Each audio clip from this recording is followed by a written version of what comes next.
संगत जी, एक छोटा सा गांव था। उस गांव में एक गरीब किसान रहता था जो कि एक सत्संगी था। उसका बाबा जी पर अटूट विश्वास था, लेकिन बहुत गरीबी की वजह से उसको बहुत कड़ी मेहनत करनी पड़ती थी। उसके पास बहुत कम जमीन थी। वह अपनी जमीन पर बहुत मेहनत करता और उससे जो कुछ भी मिलता सतगुरु की मौज समझकर उसी में अपनी गुजर बसर करता।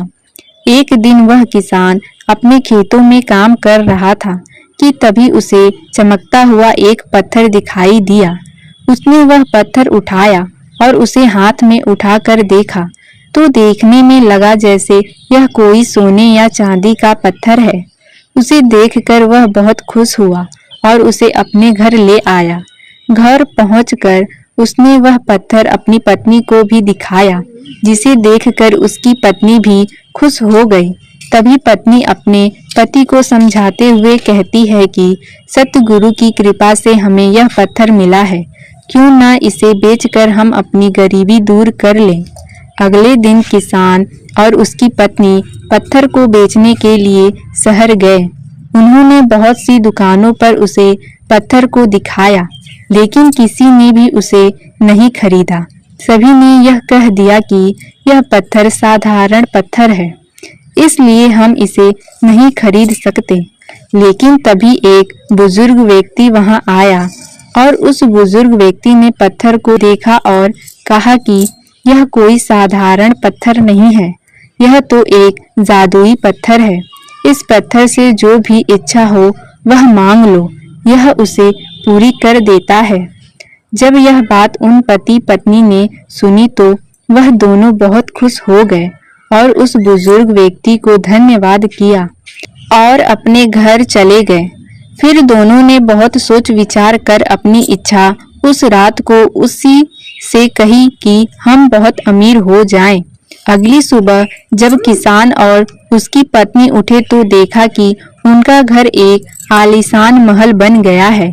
साथ संगत जी, अब उस गरीब किसान के पास सब कुछ था जो उसे चाहिए था, लेकिन उन्होंने इन सब चीजों के लिए सतगुरु का शुक्राना किया और अपना जीवन खुशी के साथ बिताने लगे। संगत जी, इस साखी का सार यही है कि हमें अपने जीवन में जो भी मिलता है उसी में असंतुष्ट रहना चाहिए, लालच नहीं करना चाहिए और मालिक का प्रसाद समझकर ग्रहण करना चाहिए। संगत जी, अब मैं आपको एक ऐसी बात सुनाने जा रही हूँ जिन्हें सुनकर आपको यह एहसास होगा कि सतगुरु अपनी संगत से कितना गहरा, कितना अटल और कितना निर्मल प्रेम करते हैं।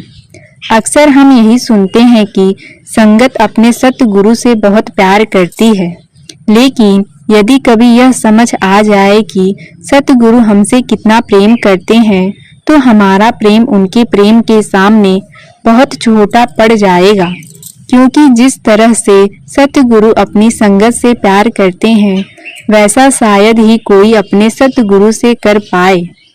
कहने को तो सब कहते हैं कि हमें अपने सतगुरु से बहुत प्रेम है, लेकिन जब सच्चाई सामने आती है तब पता चलता है कि हमारे भीतर गुरु के प्रति कितना प्रेम है, कितनी तड़प है। आज मैं आपको एक ऐसी घटना सुनाने जा रही हूँ जो यह भाव स्पष्ट कर देगी।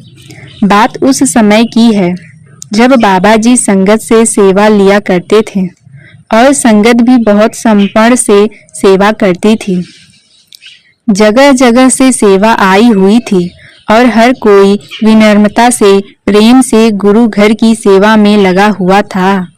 उसी समय एक सत्संगी भाई थे जो कभी भी सेवा नहीं छोड़ते थे। जब भी हुक्म आता वे तुरंत तैयार हो जाते, लेकिन उस दिन उनके साथ गांव से कोई जाने वाला नहीं था। अकेले जाना उन्हें थोड़ा कठिन लग रहा था, इसलिए वे अपने साथी की तलाश करने लगे। उन्होंने अपने पड़ोस के एक परिचित मित्र को सेवा पर चलने के लिए कहा।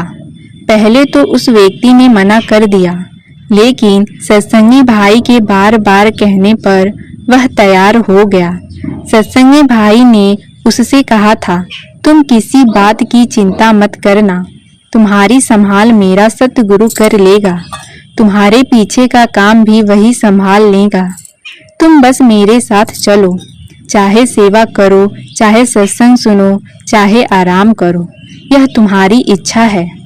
लेकिन मेरे साथ चलो, क्योंकि आज कोई और साथ नहीं जा रहा है। अकेले जाना मुश्किल होगा।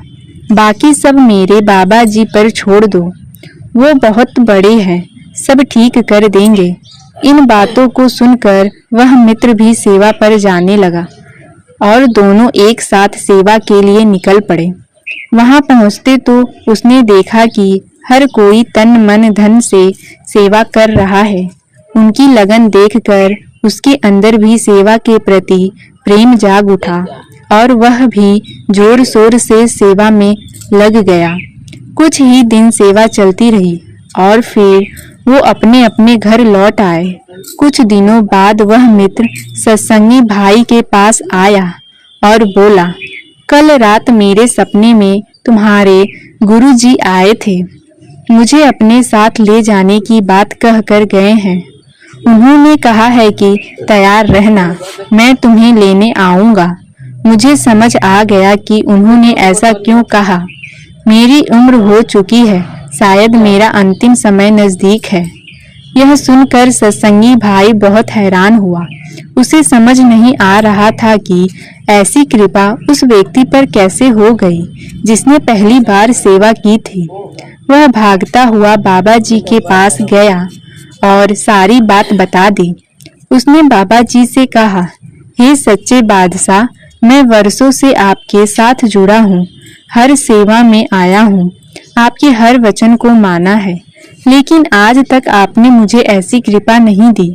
आप मेरे सपने में कभी नहीं आए, लेकिन जिसे मैं अपने साथ लेकर गया, जिसने पहली बार सेवा की, उस पर आपने इतनी जल्दी मेहर कर दी।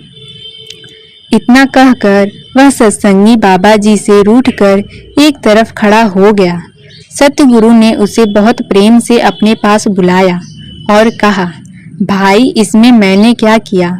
मैंने तो वही किया है जो तुमने उसे कहा था। याद करो, जब तुम उसे साथ ले जाने के लिए मना रहे थे, तब तुमने उससे कहा था कि मेरा गुरु बहुत बड़ा है, वह तुम्हारी संभाल करेगा। तुमने जो वचन दिए, मैं उन्हें कैसे टूटने देता। मैंने तो सिर्फ वही निभाया है जो तुमने उस जीव से कहा था। यह सुनते ही वह सत्संगी फूट फूट कर रो पड़ा। सतगुरु के चरणों में गिरकर कहने लगा, हे सच्चे बादशाह, मुझे माफ कर दो, मैं ना समझ था। आपने तो वही किया जो मैं विश्वास से बोलना आया था। आसपास की संगत भी यह देखकर भावुक हो गई। सभी के अनुभव किया कि सतगुरु अपने भक्तों के हर वचन, हर भावना और हर भरोसे से कितनी कद्र करते हैं। संगत जी, सोचने वाली बात यह है कि यदि सतगुरु हमारे जुड़े हुए लोगों तक की संभाल कर रहे हैं सिर्फ इसलिए कि हम उनसे जुड़े हैं, तो वो हमारे लिए कितना करते होंगे। उनकी कृपा, उनकी मेहर, उनकी रहमत का अंदाजा ही नहीं लगाया जा सकता। जो रोजाना भजन बंदगी करते हैं, नाम की कमाई करते हैं, वचनों पर चलते हैं, वे ही इस प्रेम को समझ पाते हैं। लेकिन जो कम ध्यान देते हैं, उनकी संभाल भी सतगुरु वैसे ही करते हैं। फर्क सिर्फ इतना है कि हमें पता नहीं चलता। ऐसा समर्थ गुरु जिसे मिल जाता है, सबसे बड़ा सौभाग्य है। वह न सिर्फ हमारे आवागमन का खेल खत्म करते हैं, बल्कि नाम की बख्शीशी के समय ही सचखंड जाने का मेहर लगा देते हैं। और यदि हम प्रेम में किसी को कुछ अच्छा कह दें, तो सतगुरु उसकी भी संभाल कर देते हैं। उनकी कृपा का कोई अंत नहीं, उनकी रहमत की कोई सीमा नहीं। इसलिए संगत जी, हमें भी अपने सतगुरु से सच्चा प्रेम करना है, उनके वचनों पर चलना है, रोजाना भजन बंदगी और नाम की कमाई करना है।